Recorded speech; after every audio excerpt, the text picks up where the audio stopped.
Bismillahirrahmanirrahim. Assalamualaikum warahmatullahi wabarakatuh.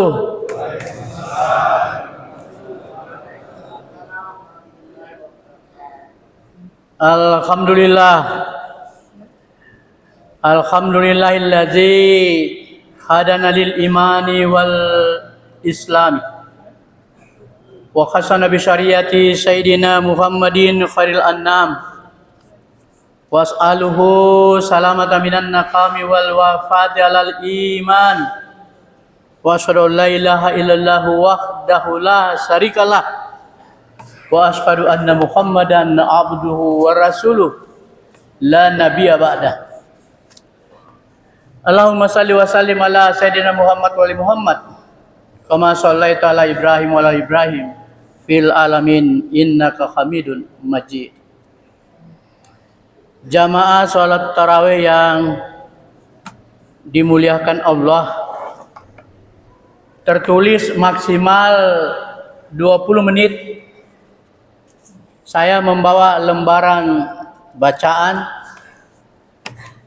20 lembar. Jadi 1 menit 1 lembar. Ya. Judulnya adalah Manusia dan rahmat Allah kepadanya.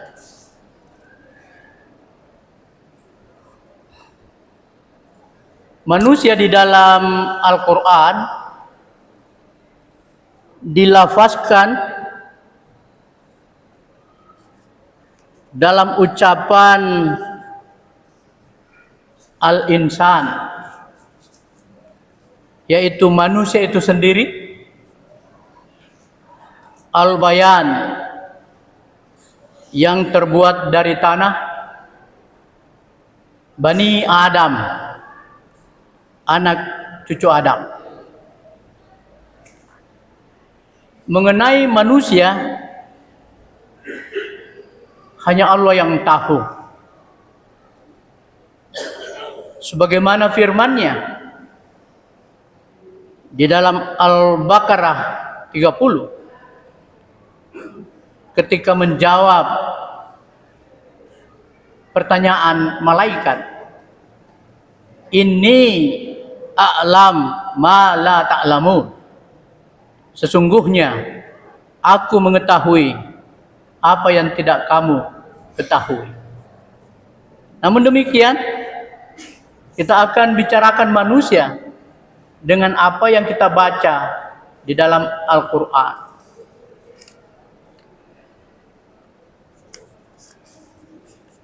Mengenai manusia al-insan, dapat kita lihat pada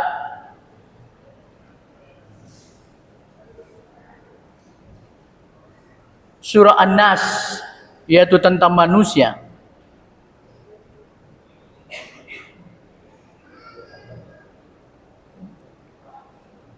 Katakanlah, aku berlindung kepada Tuhannya manusia.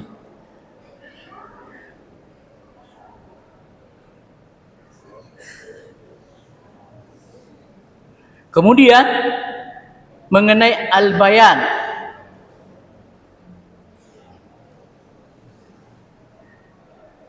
dapat kita lihat pada surah Al-Mu'minun. Sungguh kami telah menciptakan manusia dari saripati yang berasal dari tanah. Mengenai Bani Adam, kita lihat pada surah An-Nisa sebagai makhluk sosial. Di An-Nisa itu sebagai makhluk sosial karena manusia itu dianjurkan untuk memelihara hubungan kekeluargaan, sehingga manusia dalam konteks ini adalah dalam konteks makhluk sosial. mengenai Bani Adam, anak cucu Adam, dapat kita lihat pada surah Al-A'raf 172.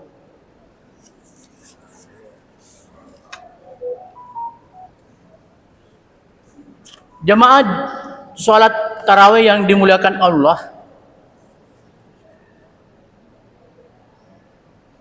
manusia itu dimuliakan Allah. Sungguh kami telah memuliakan anak cucu Adam. Walaqad karramna Bani Adam. Dalam konteks manusia dengan 3 penamaan, Al-Insan, Bani Adam, dan yang terbuat dari tanah, Al-Bayan. Manusia dalam konsep doktrin tazkir dikatakan sebagai puncak ciptaan Tuhan yang dikutip atau diambil dari surah Al-Jathiyah ayat 13. Wa syakhkhara lakum ma fis samawati wa ma fil ard jami'an min inna bi dzalika la ayatil liqaumi yatafakkarun. Allah memuliakan manusia lebih tinggi dari segala apa yang ada di langit dan lebih tinggi dari segala apa yang ada di bumi. Dalam konteks ini lahir apa yang disebut dengan struktur eksistensi manusia, susunan keberadaan manusia yang disebut dengan doktrin tazkir, yaitu Tuhan, manusia, dan alam. Doktrin ini tidak bisa berubah, melainkan bersifat tetap, bersifat fundamental. Tidak akan pernah manusia di puncak, Tuhan di bawah, ataukah alam di atas, manusia di bawah. Dia bersifat fundamental, bersifat tetap. Doktrin tazkir ini di-backup dengan kosmologi hakiyah, bahwa alam dan segala isinya itu diperuntukkan bagi manusia. Dengan demikian, segala perbuatan manusia yang menempatkan alam atau gejala-gejala alam lebih tinggi dari dirinya adalah sama dengan merendahkan kemanusiaannya, dan perbuatannya itu mendekati kekufuran.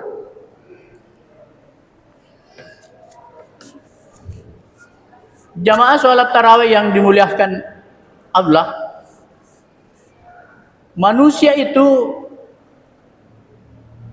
memiliki misteri.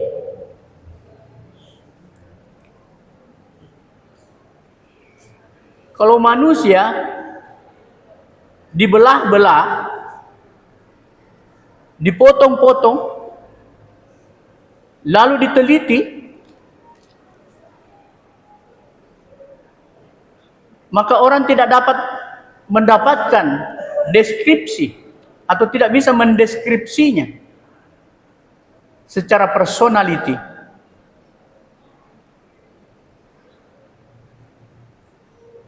Manusia tidak bisa diteliti berdasarkan antropologi.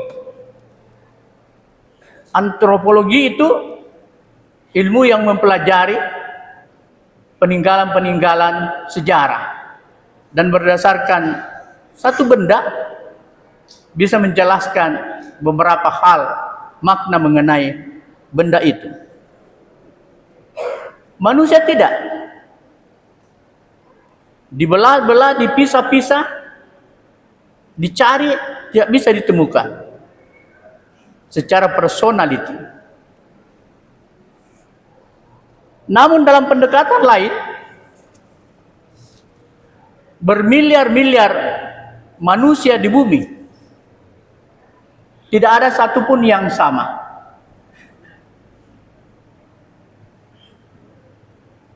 Tidak ada yang lain yang menjadi kita. Manusia itu tunggal.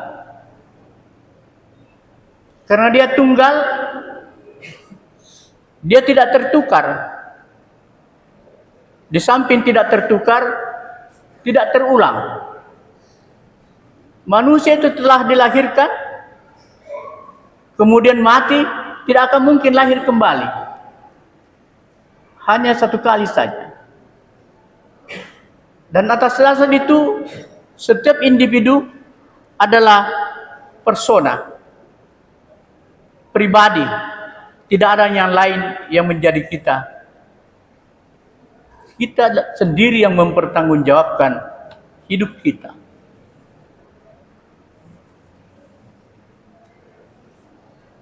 Jemaah salat tarawih yang dimuliakan Allah. Begitu uniknya manusia, dia diberi peran selaku khalifah dan dia dikaruniai akal sebagai sumber kekuatan yang luar biasa, yang dahsyat, yang tidak diberikan kepada makhluk ciptaan Allah yang lain. Diberikan hati, kalbu, sebagai tempat bersemayam rasa dan nafsu, dan diberikan indera yang memberi kemampuan untuk merasa, mendengar, melihat, mencium.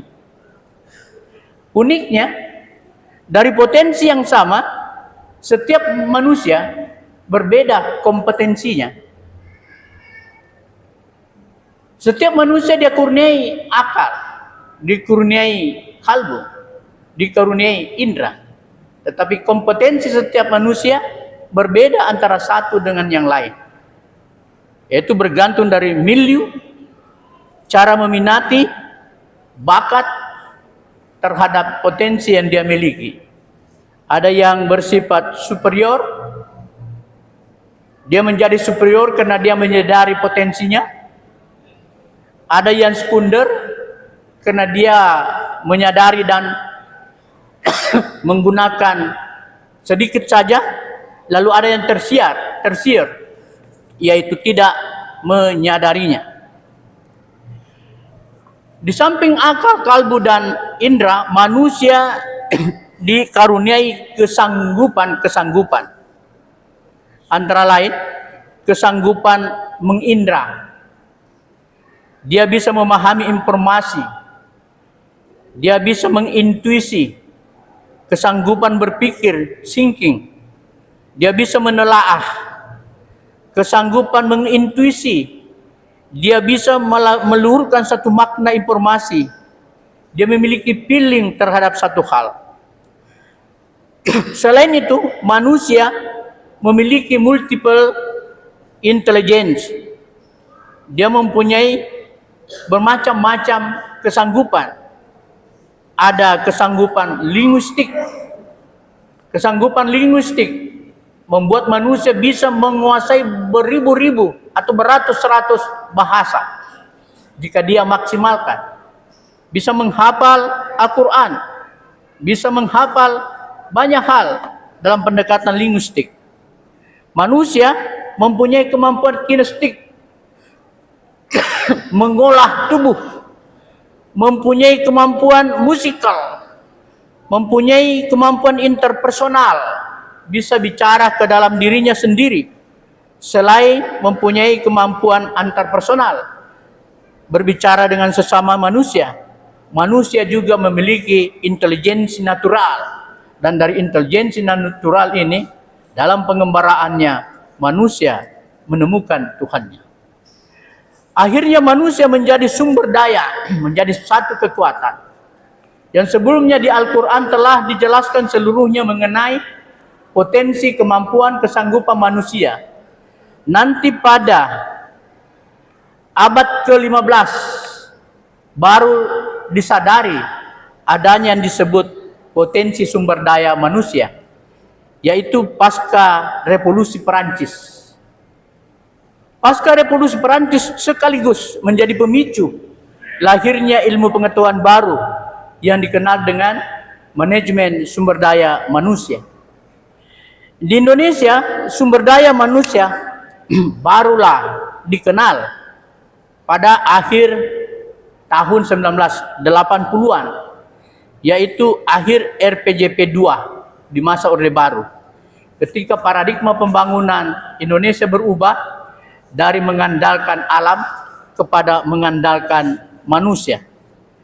Sumber daya manusia adalah sumber daya yang bersifat endogen dari dalam, bersifat herediter, semakin dipakai semakin berkembang. Hal-hal itu diwujudkan dalam bentuk kreativitas, inovasi, efisiensi, dan sebagainya. Manusia mengalami pertumbuhan mulai dari umur 0 sampai 2 tahun.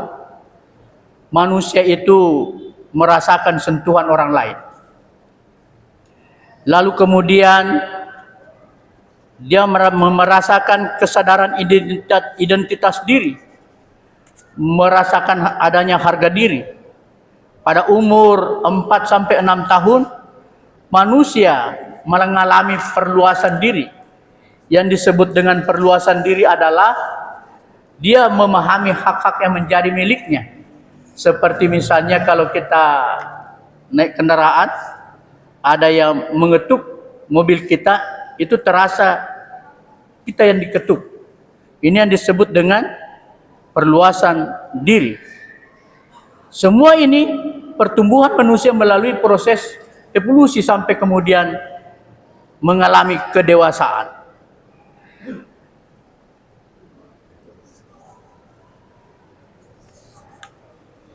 Jamaah sholat tarawih yang dimuliakan Allah, yang ingin saya sampaikan di sini adalah bahwa manusia itu memiliki potensi yang luar biasa. Dengan potensi yang luar biasa yang dia miliki, dia dapat mengatasi masalah-masalah yang dia hadapi.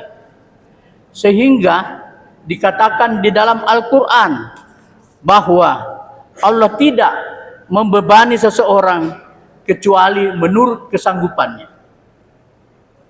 Bahkan dalam konteks ini, tantangan, masalah yang bersumber dari luar adalah merupakan tuas atau merupakan pengungkit bagi munculnya kemampuan sumber daya manusia. Sehingga dengan demikian, tantanganlah yang membuat potensi yang dimiliki itu bisa semakin keluar dan berkembang. Sehingga dengan demikian, jika menghadapi tantangan, mendapatkan masalah, maka niscaya masalah atau tantangan itu jauh lebih kecil dibanding potensi yang dimiliki oleh manusia itu sendiri. Sehingga Allah mengatakan, Allah tidak membebani manusia di luar kesanggupannya. Karena sesungguhnya manusia itu telah memiliki potensi yang luar biasa untuk mengatasi masalahnya. Saya kira tidak cukup 15 menit, sudah sampai di sini. Yang intinya adalah apa yang kita hadapi adalah bisa diatasi sesuai kemampuan manusia yang diberikan kepada kita. Masalah itu selalu lebih kecil daripada kebesaran Allah Subhanahu wa taala dan kemampuan manusia sebagai ciptaan Allah. Dan dengan demikian kita menghadapi satu obsesi yang kita tidak dapati, itu merupakan hal lain, yang merupakan ada hal lain yang lebih baik dari itu. Bukankah Allah telah mengatakan, mungkin sesuatu itu baik bagimu, tetapi menurut Allah itu tidak baik. Mungkin sesuatu kau sukai, tetapi menurut Allah tidak baik bagimu. Mungkin sesuatu kau tidak senangi, tetapi menurut Allah itu baik bagimu. Nah, segala hal kita kembalikan kepada kehadirat Allah Subhanahu wa taala. Aku quli hadza wa astaghfiru innahu wa ghafurur rahim. Assalamualaikum warahmatullahi wabarakatuh.